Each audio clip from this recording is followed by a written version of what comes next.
Assalamualaikum warahmatullahi wabarakatuh. Alhamdulillahirabbil alamin. Wassalatu wassalamu ala asrofil anbiya'i wal mursalin wa ala alihi wa sahbihi ajmain, amma ba'du. Pertama-tama marilah kita ucapkan puji dan syukur kepada kehadirat Allah Subhanahu wa taala yang telah memberikan kita kesempatan pada hari ini untuk melanjutkan presentasi MK konsep dasar IPS.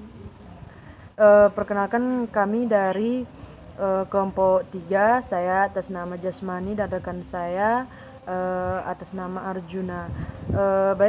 Pada kesempatan kali ini kami akan membahas dan mengkaji presentasi dari kami yang berjudul hubungan manusia dengan lingkungan sosial dan budaya. Yang pertama sekali saya akan menjelaskan pengertian daripada manusia itu sendiri. Manusia adalah makhluk hidup yang dapat dilihat dari dua sisi, yaitu sebagai makhluk biologis dan makhluk sosial.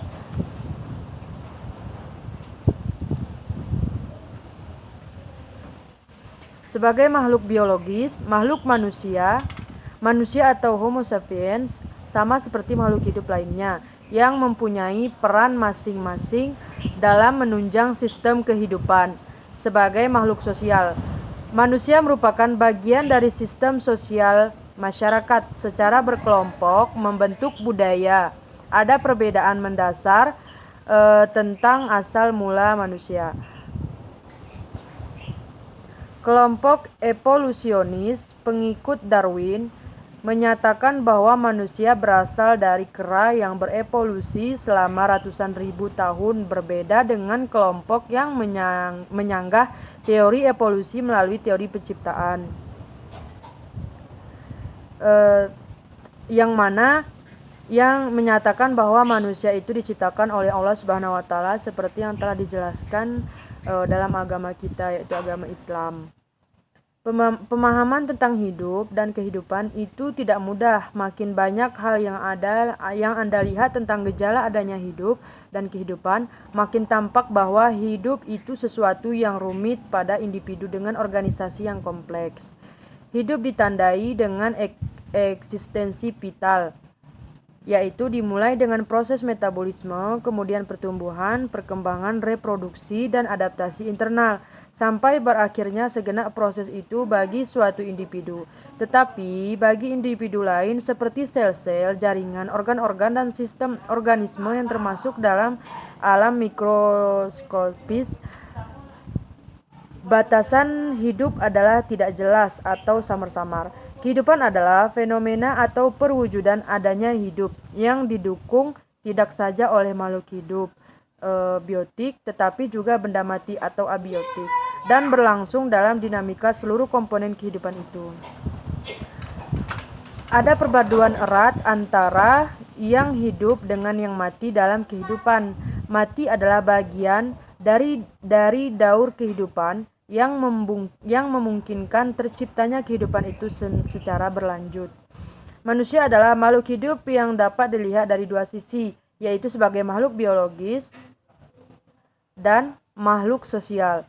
Sebagai makhluk biologis, manusia sama seperti makhluk hidup lainnya yang mempunyai peran masing-masing dalam menunjang sistem kehidupan. Sebagai makhluk sosial, manusia merupakan bagian dari sistem sosial masyarakat. Sebagai makhluk biologis, manusia dikenal sebagai makhluk hidup dengan nama Homo sapiens, yaitu makhluk yang berdiri tegak. Manusia juga merupakan makhluk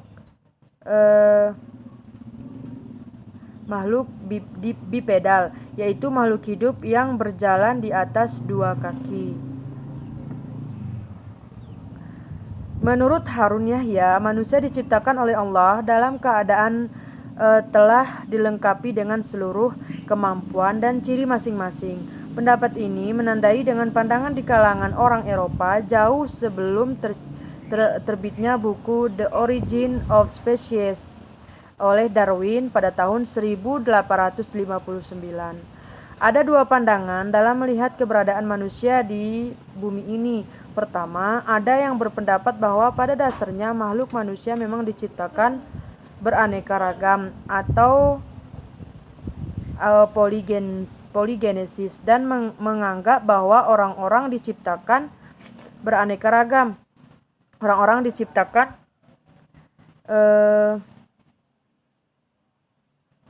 beraneka ragam atau poligenesis dan menganggap bahwa orang-orang Eropa yang berkulit putih merupakan makhluk manusia yang paling baik dan kuat. Kedua, cara berpikir yang meyakini bahwa makhluk manusia itu hanya pernah diciptakan sekali saja atau monogenesis, yaitu dari satu makhluk induk, dan semua makhluk manusia di dunia ini berasal dari Nabi Adam. Makhluk manusia yang dijumpai di Afrika, Asia, dan di Oseania merupakan keturunan Nabi Adam yang nenek moyang mereka telah rendah dibandingkan dengan nenek moyang yang menurunkan orang-orang Eropa. Mungkin dari penjelasan saya ini adanya kekurangan. Selanjutnya akan dijelaskan kembali dengan saudara saya, rekan saya, yaitu saudara Arjuna. Berikutnya adalah penjelasan dari saudara Arjuna. Saya tutup. Assalamualaikum warahmatullahi wabarakatuh.